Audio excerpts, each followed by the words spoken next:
dengan Persatuan Hotel Malaysia, NH, Malaysia Association for Hoteliers. Saya tegur, saya kata kalau kita masuk bilik dia, kita buka peti ais, apa yang kita tengok, semua barang-barang import. Kata kita buka peti ais, ada dodol, ada cakap ayam pula. Betul, setuju? Macam mana ni kita ni orang Malaysia bila masuk bilik semuanya orang putih. Betul?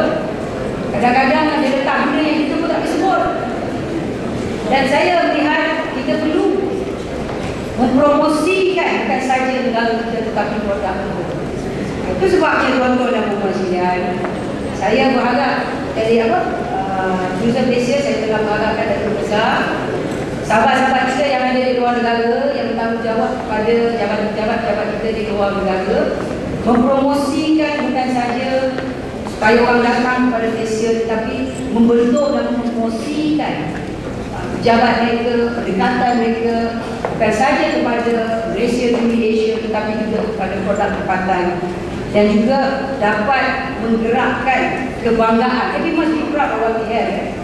Saya kadang-kadang pergi hotel pun tengok yang front desk ni, yang jaga hotel semua Filipino orang Indonesia. Bila kita cakap, dia tak faham apa kita cakap.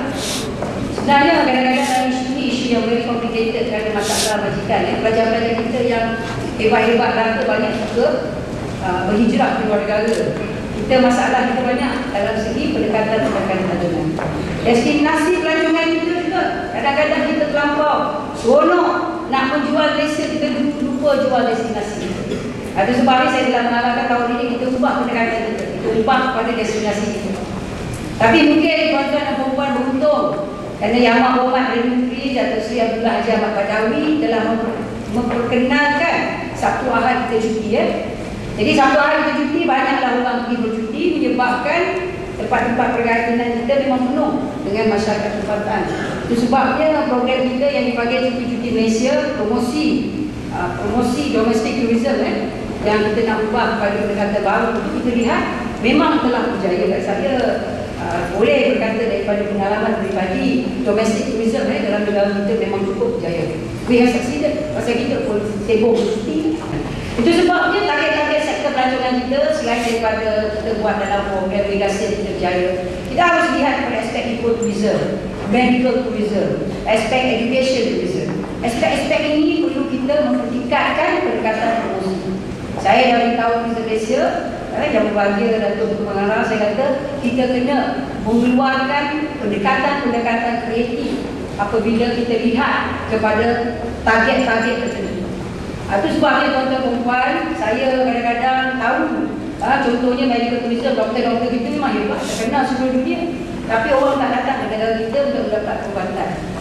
Apa yang berlaku, orang minta doktor pergi ke luar negara sebab itu. Dalam aspek education tourism kita memang berjaya. Universiti kita, contohnya IPDS kita memang terkenal. Contoh di Kuala ramai pelajar luar negara.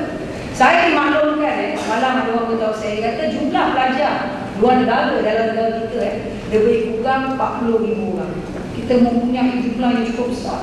Jadi sekarang kita menggunakan partners in our promotional approach. Jadi kita tak boleh menggerakkan promosi hanya guna media company, ad agency, PR company, tak boleh. Kita menggunakan pendekatan kita dengan bekerjasama dengan agensi-agensi ataupun individu-individu ataupun golongan-golongan tertentu yang dapat membantu. Saya melihat kalau inilah pendekatan Tourism Malaysia, insya-Allah kita dapat mempromosikan negara Malaysia dalam satu pendekatan yang begitu agresif dan mendapat satu keputusan yang begitu cepat.